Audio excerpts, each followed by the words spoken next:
ዓለም በትልቅ መኪኖች ጸጥታ ከመዋጣው በፊት መንገዶችን የሚያንቀጠቅጡ ምድርን የሚሰነጥቁና የሰውን ልጅ ልብ የሚያሸብሩ የብረት ጭራቆች እንዳሉ ያውቃሉ? እነዚህ ዝም ብሎ የሚነዱ መኪኖች አይደሉም።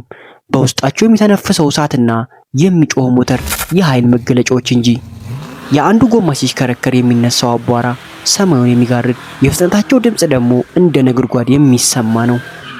ከ60ዎቹና 70ዎቹ ወርቃማ ዘመናት ጀምሮ እስከ ዛሬ ድረስ ክብራቸው ያልቀነሰ በፈረስ ጉልበታቸው ዓለምን ያስገረሙ 10 እውነተኛ የጡንቻ መኪኖችን ልናሳያችሁ ተዘጋጅተናል። በተለይ ቁጥር 1 ላይ ያለው ማሽን ምን ያህል ጉልበት እንዳለው ስታውቁ እስትንፋሳችሁ ይቆማል። መኪናም እንደዚህ ያለ እንዴ ነው የምትሉት?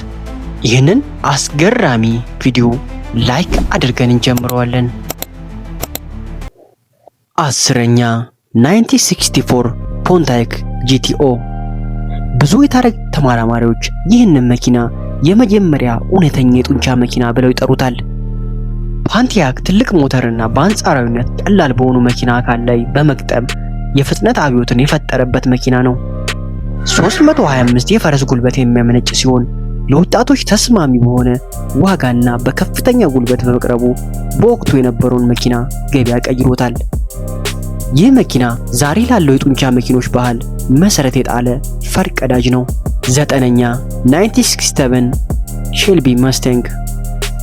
ይህ መኪና በታዋቂው መሐንዲስ ካሮል ሼልቢ የተነደፈ ሲሆን ፎርድ መስታንግን ወደ እውነተኛ ውድድር ማሽን የቀየረ ነው። 355 የፈረስ ጉልበት ያለውና 7 ሊትር V8 ሞተር የተገጠመለት ይህ መኪና ከፍጥነት በላይ ታሪክን የተሸከመ ነው። ጎን ኢን 60 ሰከንድ በተሰኘው ፊልም ላይ ኤልኒዮር በሚል ስያሜ የሚታወቀው ልዩ የሆነ የጎን ጭስ መውጫቸውና የፊት አየር መቀበያ ዲዛይኖች ስላሉት በብዙዎች ዘንድ የህልም መኪና ነው። 8ኛ 1970 ቢዩክ GSX ስቴጅ 1። ቢዩክ በወቅቱ በቅንጦትና በዝምተኛ መኪኖች ቢታወቅም በGSX ሞዴሉ ግን ዓለምን አስገርሟል። ይህ መኪና 360 የፈረስ ጉልበት ያለው ቢሆንም ዋናው ጥንካሬው ያለው ቶርክ በሚባለው የመጎተት ኃይሉ ነው። በወቅቱ ከነበሩት መኪኖች ሁሉ የላቀ የመጎተት ኃይል ስለነበረው ከመቆም ወደ መሮጥ የሚያደርገው ፍጥነት እጅግ አስደናቂ ነበር። ነጭ ወይም ቢጫ ቀለም ያላቸውን ጥቁር መስመር ያለባቸው እነዚህ መኪኖች የቅንጦትና የጡንቻ ውህድ ናቸው። 7ኛ 1970 ኦልድስሞባይል። ይህ መኪና ኃይል የጥንካሬ ቅንጦት ድብልቅ ነው። 442 የሚል ስያሜ የመጣው 4 ካርቡሬተር፣ 4 ማርሽና 2 ጭስ መውጫ ስላሉት ነው። 370 የፈረስ ጉልበት ያለው ሲሆን የውስጥ ክፍሎቹ እጅግ ምቹና በቅንጦት ዕቃዎች ያጌጡ ናቸው። ኦልድስሞቢል በዚህ መኪናው የጡንቻ መኪኖች የግድ ሻካራ መሆን እንደሌለባቸውና ምቾትን ከፍጥነት ጋር ማዋሃድ እንደሚቻልም አሳይቷል። 6ኛ 1969 ፎርድ መሰን ቦዝ 429። ፎርድ ይህንን መኪና የገነባው ለራሱ ሽያጭ ሳይሆን ለናስካር የሩጫ ውድድር እንዲሆን የሰራውን ሞተር ለመፈተሽ ነበር። በወረቀት ላይ 375 የፈረስ ጉልበት ቢባልም በእውነቱ ግን ከ500 በላይ የፈረስ ጉልበት እንደነበረው ይገመታል። ሞተሩ በጣም ግዙፍ ከመሆኑ የተነሳ የመኪናው የፊት ክፍሎች ተቆርጠውና ተስተካክለው ነው የተገጠሙት። ይህ መኪና በብዛት ባለመመረቱ ምክንያት በአሁኑ ጊዜ አንዱን ለማግኘት እጅግ በጣም አስቸጋሪ ነው። 5ኛ 1970 ዶጅ ቻሌንጀር። ዶጅ ቻሌንጀር የጡንቻ መኪኖች ፉክክር ማጠናቀቂያ አካባቢ የወጣ ቢሆንም የውበቱና በኃይሉ ግን ተወዳዳሪ አልነበረውም። 425 የፈረስ ጉልበት የሚያመነጭ 426 ሄሚ ሞተር ተሸክሞ የመጣ ይህ መኪና ረጅም አፍንጫውና በአጭሩ የተቆረጠው የኋለኛው ክፍሉ ልዩ ድምቀት ይሰጠዋል። ቫኒሺንግ ፖይንት የተሰኘው ታዋቂ ፊልም ላይ በመሳተፍና በተለያዩ ደማቅ ቀለሞች በመመረቱ በወጣቱ ዘንድ ከፍተኛ ተወዳጅነትን አትርፎ ነበር። 4ኛ 1970 ፕሌሞዝ ሄሚ ኩዳ። ፕሌሞዝ ኩዳ በአነስተኝነቱና በከፍተኛ ፍጥነቱ የሚታወቅ ሲሆን የሄሚ ሞተር የተገጠመላቸው ዝርያዎች ደግሞ እጅግ ብርቅዬ ናቸው። 425 የፈረስ ጉልበት ያለው ይህ መኪና በወቅቱ በብዛት ስላልተመረተ በአሁኑ ሰዓት በጨረታ ላይ በሚሊዮን የሚቆጠር ዶላር ሊያወጣ ችሏል። በተለይ ከመኪናው አፍንጫ ላይ ወጣ ብሎ የሚታየው ሼከር ሁድ የተባለው የሞተር ክፍል አየር እንዲገባ የሚረዳውና መኪናውን ሲነቃነቅ አብሮ የሚንቀጠቀጥ ክፍል ለየት ያለ ውበት ይሰጠዋል።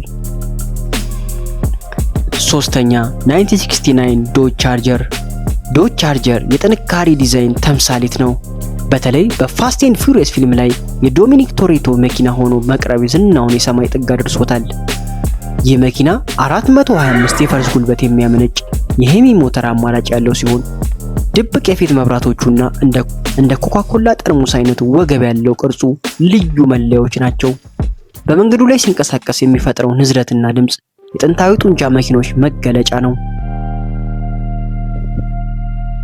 ሁለተኛ 1969 ሼቭሮሌት ካማሮ።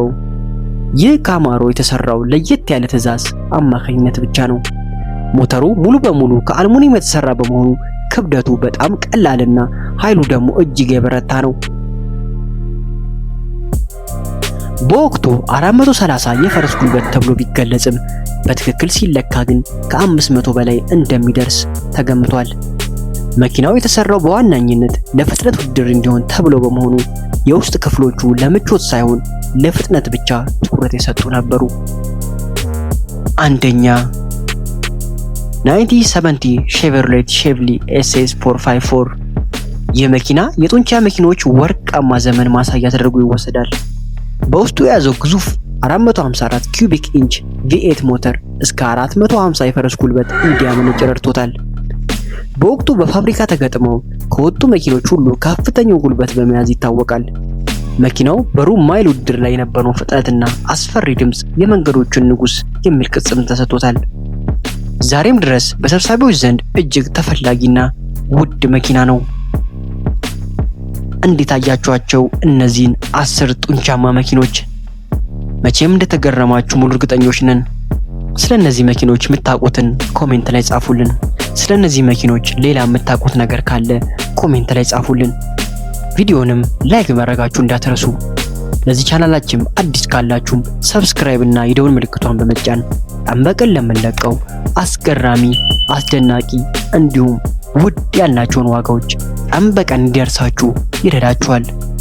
እናመሰግናለን።